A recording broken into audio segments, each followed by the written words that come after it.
জাতীয় মহিলা কমিশনनि आदं joke doctor अर्चना मजुमदारनि मानजों bye सांग्रां सालं अक्ट'माथुमनि पान्दा खलायजाका स्टेट गेस्ट हाउस आरो हास्ते नि चिराय रकनि साकाव बुतक रंफ्रे सकप्रे खलायजामोन न खबै गुबुननि चिराय रकनि साकाव जों जालक फाइमर मतैने केन्द्रीय हापां ताय हास्ते हापांनि जरा जुदा स्किम तैने कगलां नांमासुक सामुखायनि बागै ताय बाहायके तेबो गाहाम खलायमान आब्रंग तै बाहायनो कक सायखनारका ब आमो लगी ब आरो बाथा गतनि प्रधानमंत्री नरेंद्र मोदी जी बाहायनो हास्ते ताय हा गतनि बिरं बागै कताल स्किम तुमान बागै बाहायनो हाबाया फरका त्रिपुरा हास्ते महिला कमिशन जेसुक मानसाक फाइने सालब अबते हाय सामुं काहाम तांबोतां रकनि बिसिंतैनो सामुं तांनाय हनै सायखनारका ब এসি একটা শক্তিপীঠে তো যাবই, মায়ের মন্দিরে পুজো দিয়ে আসলাম, দিয়ে কাজ শুরু করলাম।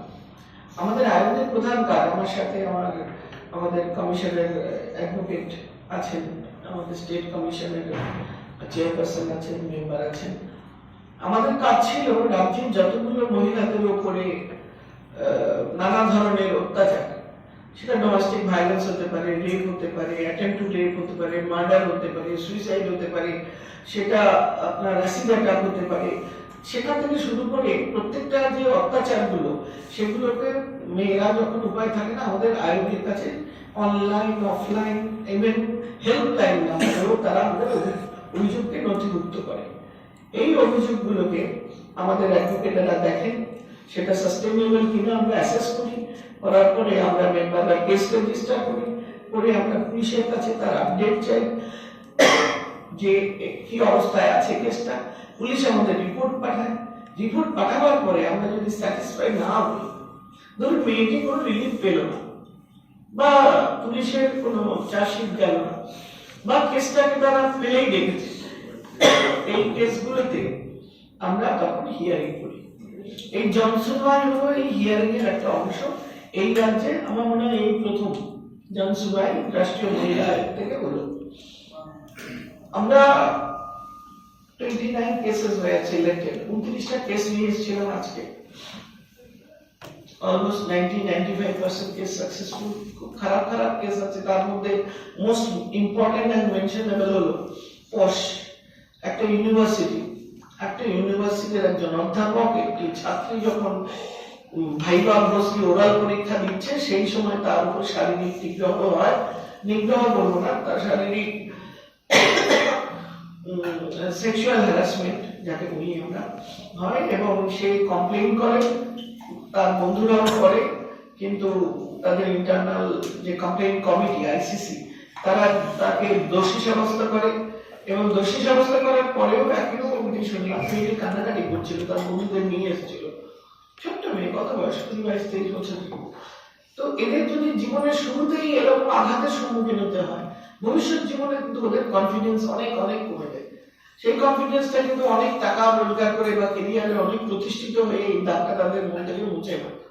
এইরকম আঘাতের থেকে মেয়েদের রক্ষা করাটা আয়োগের ধর্ম, এবং আমরা মনে করি পশের বিরুদ্ধে প্রত্যেককে, মেন এন্ড ওমেন, পুরুষ এবং মহিলা, কি যে কোনো ইনস্টিটিউশন, সে হাসপাতাল হোক আর সে ইউনিভার্সিটি হোক, কলেজ হোক বা যে কোনো প্রাইভেট অর্গানাইজেশন হোক, যে কোনো জায়গায় যেখানে পুরুষ মহিলা হাতে হাত মিলিয়ে তালে তাল মিলিয়ে কাজ করে, প্রত্যেকটা জায়গায় এই ইন্টারনাল কমপ্লেইন কমিটি আইসিসি থাকা উচিত, এবং এই আইসিসি তারা যে কোনো কমপ্লেইনের 3 মাসের মধ্যে হিয়ারিং করে ডিসপোজাল করা উচিত এবং উপযুক্ত শাস্তি দেওয়া উচিত।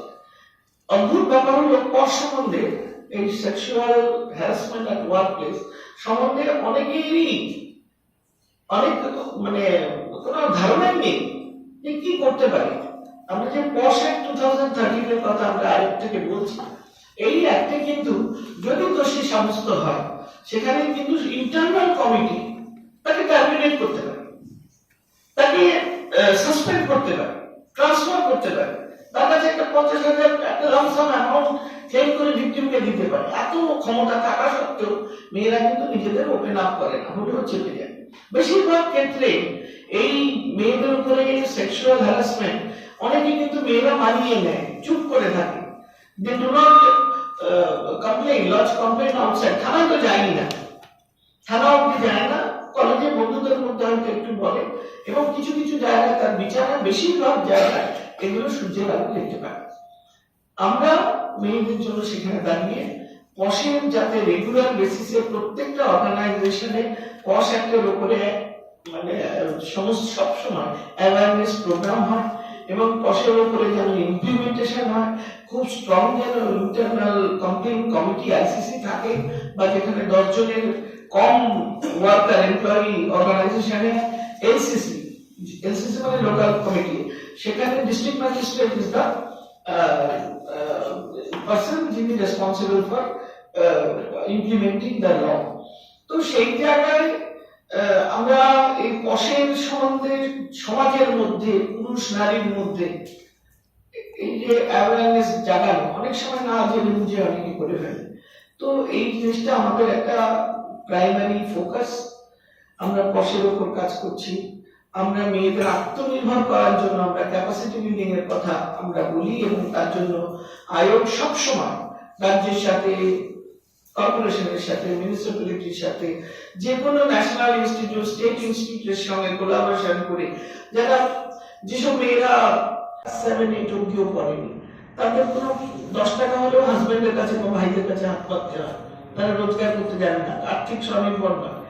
এদের আর্থিকভাবে স্বনির্ভর করার জন্য এরা যাতে আমরা নানা ধরনের আমাদের প্রযুক্তি এবং নানা ধরনের প্রোগ্রাম প্রজেক্ট চলছে, এবং আমরা এসছি স্টেটের সঙ্গে হাত মিলিয়ে বা রাজ্যের অন্যান্য অর্গানাইজেশন তাদের সঙ্গে আমি দেখাও করেছি, তাদের সঙ্গে মিলে আমরা কিভাবে এই রাজ্যের রিমোট, যারা একদম প্রান্তিক, যারা অত্যন্ত গরিব, অবশ্য এই রাজ্যে গরিব আমি দেখিনি এখন সেভাবে, এখন মানুষের অবস্থা অনেক আগের থেকে উন্নতি হয়েছে।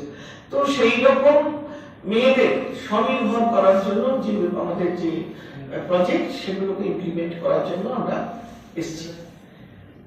এরপরে আমি তো ওগুলো বললাম।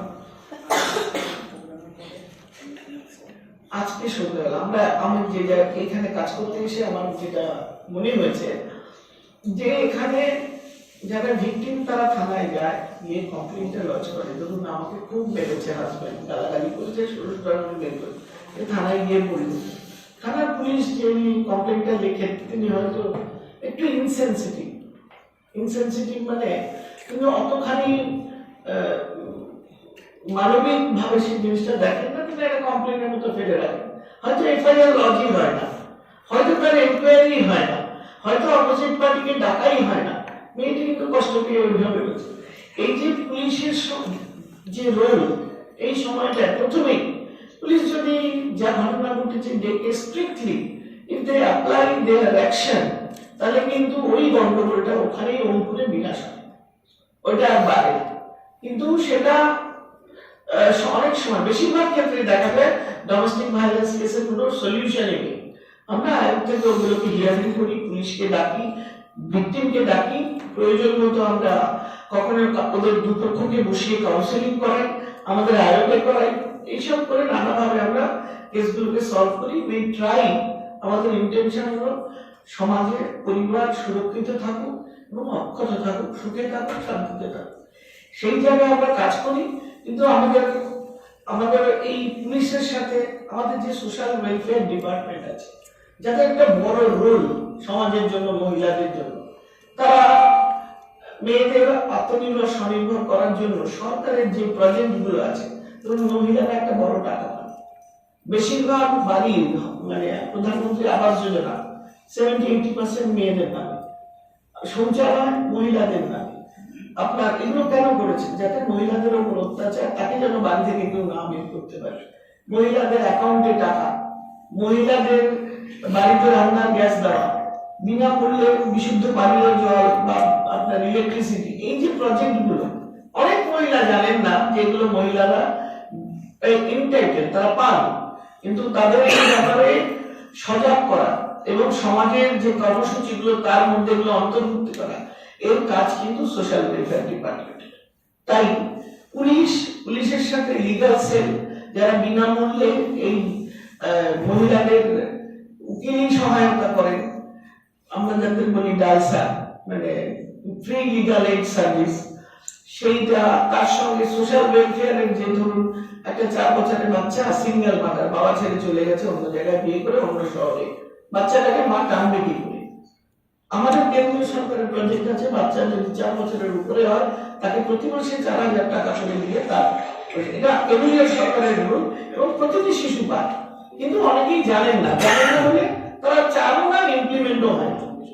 আমাদের কাজ হলো প্রজেক্ট, সরকারের নীতি, তার সাথে মানুষকে সংযোগ করা। আমাদের কাজ হলো পুলিশ, তার সাথে লিগাল ডিপার্টমেন্ট, তার সঙ্গে সোশ্যাল ওয়েলফেয়ার, তার সঙ্গে আমাদের আয়োগ এবং তার সঙ্গে আমাদের যারা সমাজ এনজিও, তাদের সমস্তকে এক সুতের বেঁধে সবাই মিলে একসঙ্গে মহিলাদের উন্নয়নে এগিয়ে নিয়ে যাওয়া।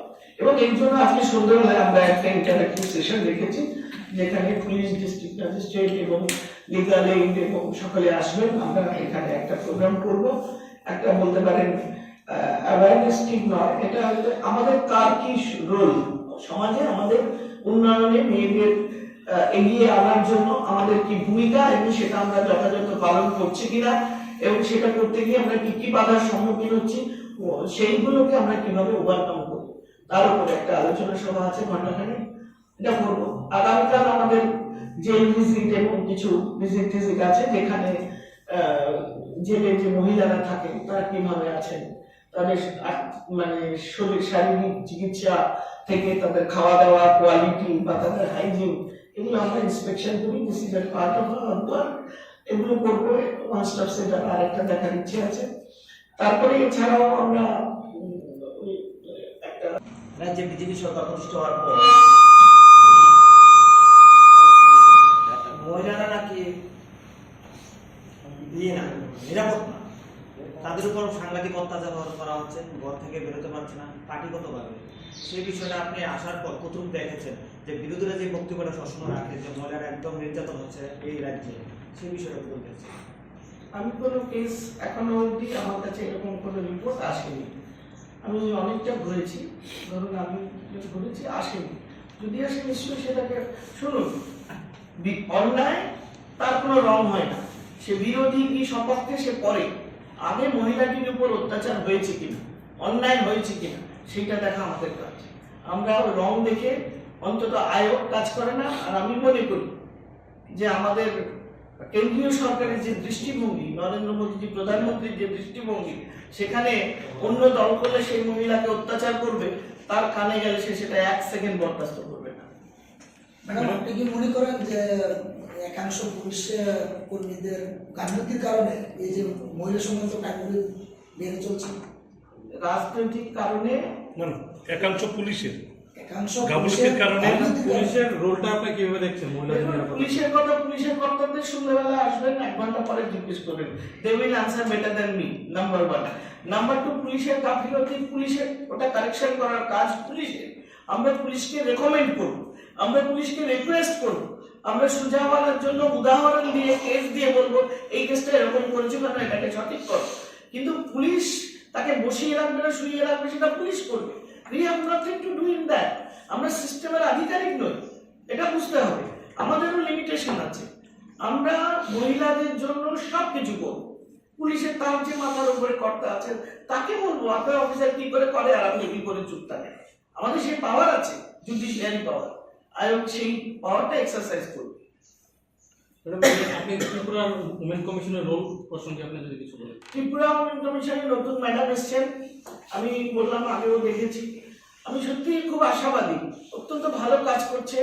পাশে বসে আছে বলে আমি তার প্রশংসা করছি না, মানে আমি দেখলাম উনি একটা বন্যার সময় ধরুন একটা আয়োগের কাজ নয়, কিন্তু উনি চিকিৎসা মেডিকেল থেকে শুরু করে সব করেছেন।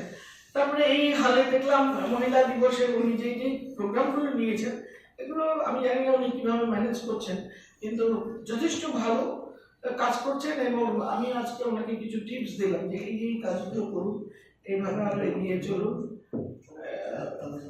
ম্যাডাম, আরেকটা হচ্ছে কি আপনি বলেছেন বাল্যবিবাহ রোধ করা আপনাদের মানে দ্বিতীয় একটা বড় লক্ষ্য। আমাদের আমরা করবোই না, কিন্তু এখানে রাজ্যে ত্রিপুরাতে বাল্যবিবাহ প্রচুর হয়, আগরতলাতে হয়, কিন্তু সেক্ষেত্রে দেখা যায় যে মানে একটা কোঅর্ডিনেশন টিম যেটা হওয়া দরকার, child rights, women commission, police, কিন্তু দেখা যায় যে টিমটা যে যায় সেটা মধ্যে উমেন কমিশন প্রায় থাকতে পারে না, এমন আমরা গিয়ে পাই না উমেন কমিশনের কোনো প্রতিনিধিকে। সেটা চাইল্ড রাইটস থাকে এবং বাল্যবিবাহটা রোধ করতে পারে না তারা। এটা হয়ে না, যায়। আমরা এর জন্য অনেক ভাবনা চিন্তা, অনেক রেজলিউশন নিয়েছি। আজকেও আমরা আলোচনা করেছি এর জন্য আমরা কি কি করব। আমরা বেশ কিছু রেজলিউশন নিয়েছি, আশা করি আমরা আগামী 1 বছরের মধ্যে ইমপ্লিমেন্ট করব এবং এটাকে আমরা আইসিডিএস ওয়ার্কার, আশা কর্মী, গ্রাউন্ড লেভেল ওয়ার্কার তাদের সঙ্গে টাই আপ করে আমরা কাজ করব, ইমপ্রুভ, এবং সেই কাজের থেকে নিশ্চয়ই সুফল বেরোবে বলে বিশ্বাস করি। I am confident. Thank you. Madam আরেকটা যারা হ্যান্ডিক্যাপ বাচ্চা এবং মেয়েদের রাখা সেটা একটা ভিজিট করবো, করে ওভারঅল রিপোর্ট আমরা WCD মিনিস্ট্রি সেখানে আমরা জমা দিই এবং আমরা কিছু রেকমেন্ডেশন করি। সেই রেকমেন্ডেশনের উপরে সরকার কিছু কিছু পলিসিকে যদি মনে করেন এটা উপযুক্ত তারা সেগুলো টেক আপ করে। And we are on that process, we are trying our best. Madam আপনি যে বিষয়টা বললেন যে পুলিশের যে ভূমিকাটা বললেন যে এফআইআরকে তো ওই ছোট বিষয়টা ছোটভাবে শেষ করতে পারে, কিন্তু বর্তমান সময় শহর অঞ্চলে, শহরের বাইরেটা বলতে পারবো না, শহর অঞ্চলে যে দুটো মহিলা থানা আছে, কেস নিলে অনেক ক্ষেত্রে কেস রাখতে চায় না। কোনো কমপ্লেন নিয়ে গেলে যে মৌখিক কোনো কমপ্লেন করবে রাখতে চায় না, সারাদিন বসিয়ে রেখে সন্ধ্যার সময় বাড়ি পাঠিয়ে দেয়। এরকম ইনসিডেন্টও আছে। সে বিষয়টার জন্য কি করা দরকার? এই যে কমপ্লেন গুলো আসছে এটাই হলো আইরনি, মানে আমাদের কষ্টের, দুঃখের বা লজ্জা বলতে পারেন যে সরকার আমাদের সমস্ত ব্যবস্থা দিয়েছেন, নিয়ম, আইন, কনস্টিটিউশন মেয়েদের প্রোটেকশন দিয়েছে, অথচ ইমপ্লিমেন্টেশন সাধারণ মানুষ পাচ্ছে না। এই যে ফাঁক, গ্যাপ, এটা পূরণ করার জন্য আমাদের এই প্রচেষ্টা। আমরা মহিলা থানার প্রত্যেকটি সাব ইন্সপেক্টর এবং ইন্সপেক্টরদের ডেকেছি এবং আমরা এই প্রোগ্রামগুলো ফ্রিকোয়েন্টলি করব যাতে কোনো মহিলার কমপ্লেন নিতে দেরি না হয়, জেনুইন মহিলার কমপ্লেনের ভিত্তিতে পুলিশ অ্যাকশন নেয় এবং যা যা করার, এফআইআর লজ করা থেকে শুরু করে অ্যারেস্ট করা থেকে চার্জশিট দেওয়ার থেকে যেগুলো করা হয়, এবং সেগুলো যদি না করা হয়, মহিলাদের কাছে দেওয়া আছে আয়োগের নাম্বার, ইমেইল নাম্বার, তারা অফলাইন, অনলাইন বা হেল্পলাইনেও আমাদের কমপ্লেন করতে পারে। অ্যাজ সুন অ্যাজ আমাদের এখানে যায়, আমরা কেস রেজিস্টার করি, আমরা পুলিশকে ডেকে পাঠাই। What action has been taken by you in রীতিমতো আমাদের সঙ্গে পুলিশের সম্পর্ক খারাপ হয় কিন্তু কাজ হয়, সাধারণ মানুষের কাজ হয়। আমি দেখেছি, আমি অন্তত গত 5-6 মাস কাজ করছি আয়োগে, খুব কম হলেও এই মাস হিয়ারিং অন্তত নয়ডা, গুরগাঁও থেকে শুরু করে উড়িষ্যা, ওয়েস্ট বেঙ্গল, এই ত্রিপুরা করলাম, এরকম অনেক জায়গায় করেছি, বেশ কিছু কেস করেছি। এবং 2021-22-এর রাখা কেস, একটা মেয়ে সুইসাইড করে বলে ওরা বাপের বাড়িতে খবর দিয়েছে, আগের দিন মেয়েটি তার বাবার সঙ্গে ভিডিও কল করে হেসে হেসে কথা বলেছে। 18 বছরের মেয়ে, তাকে ফরচুনার গাড়ির জন্য 50 লাখ টাকা চেয়েছে। এটা নয়ডার কেস, আমি রেফার করছি। তাকে সুইসাইড বলে পুলিশ রিপোর্ট দিয়ে চার্জশিট দিয়ে ক্লোজ করে দিয়েছে। আমাদের আয়োগের তরফ থেকে আমরা বলেছি, আমরা শুধু medical, bed ticket, history, post-mortem, forensic report না, আমরা পুলিশের প্রত্যেকটা রিপোর্ট এবং তার বাবা মা যে ডকুমেন্ট দিয়েছে সমস্ত চেয়ে পাঠিয়েছি, কেস রিওপেন করতে বলেছি এবং এতটুকুও বলেছি যদি একটা জায়গায় কোনো ভুল বা কোনো গরমিল পাওয়া যায়, আমরা সেই পুলিশ অফিসারের চাকরিটাও নিতে রেকমেন্ড করতে আমরা কাজ করবো না, আমরা দেখবো শেষ অবধি। কারণ আমাদের কাজ হলো to provide justice to women, মহিলাদের নিরাপত্তা, সেফটি, সিকিউরিটি, তাদের সাবলীল করা, তাদের মানে সসম্মানে যাতে মহিলারা বাঁচতে পারে, ওটাই আমাদের কাজ, আয়োগের কাজ। আমরা সেটা করছি এবং আশা করি আমরা যদি স্ট্রিক্টলি এই কাজগুলো করতে পারি, বেশি দিন লাগবে না মেয়েদের এগিয়ে আসতে। পপুলেশনের 50% মহিলা, আপনি 50%কে পিছিয়ে রাখলে আপনার রাজ্যের উন্নতি হবে কি করে? আমাদের প্রধানমন্ত্রী উন্নতিটা ভাবেন মহিলাদের উপরে, সবকিছুতে মহিলাদের এগিয়ে নিয়ে যাচ্ছে। সেখানে পুলিশ কমপ্লেন নেবে না, কি রিপোর্ট হবে না, কি কম অ্যারেস্ট হবে না, এগুলো তো চলতে পারে না। ক্রাইমস এগুলো ইকুয়াল ক্রাইম। একটি মহিলাকে মারধর করা যতখানি ক্রাইম, আর তার কেস না নিয়ে তাকে সারাদিন বসিয়ে ফেরত দিয়ে কাউকে অ্যারেস্ট না করিয়ে ক্লিন একটা মার্ডার কেসকে, ডাউরি মার্ডারকে সুইসাইড বলে চালিয়ে দেওয়া, তার চেয়েও বড় ক্রাইম।